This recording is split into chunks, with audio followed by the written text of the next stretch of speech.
Who is your guest avatar? That's the number one question that every new host or new investor should be asking themselves before they start to set up their new short-term rental. Hey guys, I'm Mark with STR Cribs, and today I'm going to be talking with you about how to identify your guest avatar and how to best set up your property in order to accommodate that guest avatar, give them a great experience, get you that 5-star review you're looking for, and help you make more money. And so really the first step is to identify who's coming to your town, why they'll be staying at your property, how long they'll be staying at your property. And how you do this, it's actually pretty simple. There's a lot of great information online that most cities post annual tourism reports. And so if I type in Huntsville, Alabama, 2023 tourism report, it's going to tell me, hey, 3.9 million people came last year. The average age of the people that came into town was 34 years old. They were coming from here and here and here. So there's just a lot of great data online that you can easily access, and it's free. And so I'd recommend starting with a Google search. I'd then recommend doing more of a deep dive. So posting or reading about certain markets in all of the Facebook groups for hosts. I'm probably in 40 of them. There's probably 100 different groups, but you can go to the top right corner in any group for hosts and search Asheville, North Carolina. You're going to see all the posts and read all the comments about people that are talking about that market, what's working for them, what's not working for them, who's coming, who's not coming. That's really a great resource. Dive into these free Facebook groups. I'd also recommend starting to call some local property managers and just ask them questions. Hey, I'm a new investor in this market. I'm considering setting up this property. I've got a 3-bedroom, 2-bath. What are you seeing from a property management perspective as to who is my guest avatar? And just ask them the question. And most of the time, they'll have a candid conversation with you and give you a lot of great information about how you can set up your home to have the most success. And then my last recommendation is visit the market. If you haven't been to this town, I highly recommend going. It's an excuse to travel, and I love to travel, but it'll tell you a lot about a place. I mean, I visited Gatlinburg, Tennessee. There's a lot of great distilleries.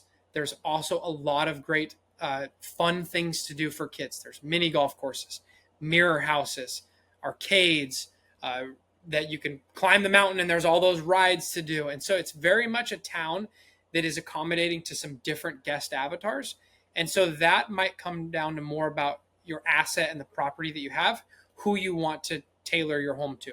Because you could do very well with a family tailored property. You could do very well with a bachelor themed home where you've got a group of guys coming to visit, ride ATVs, and go to the distilleries. So that's a market where it really just depends on your home and what you want to do. But then I visited Nashville, Tennessee.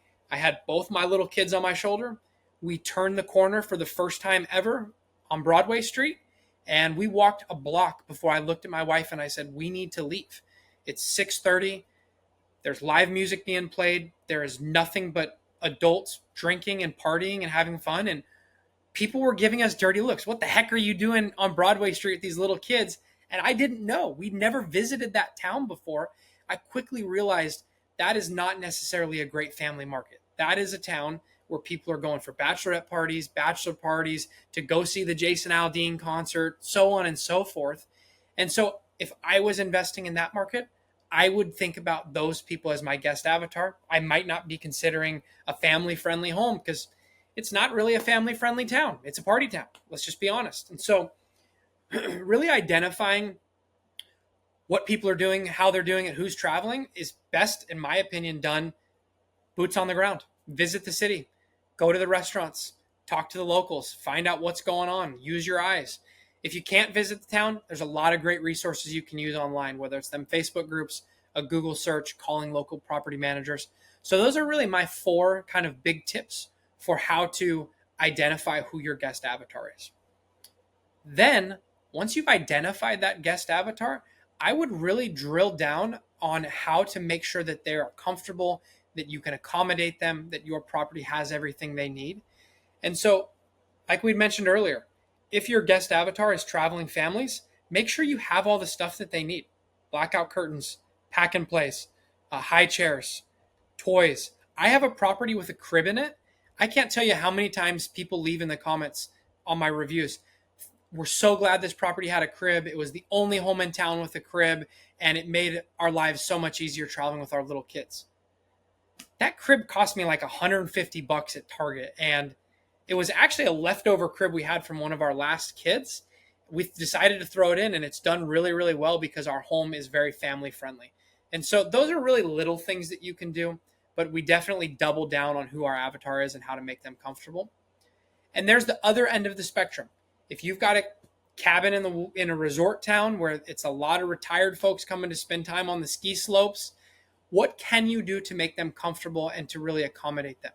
Does that mean you have a library and a reading station? Or do you have a smaller hot tub because you're only going to accommodate 2 or 3 people, but it's of much higher quality? And so you spend your dollars on getting a higher quality hot tub that really is going to be enjoyed by some people, but not as many, versus a lower quality, larger hot tub. Do you have maybe massage chairs, or a very high-end, nice coffee maker and a French press and some different options for people to make espresso in the morning? Those are just some great things that you can think about when you're putting together your home. But it all starts with your ideal guest avatar.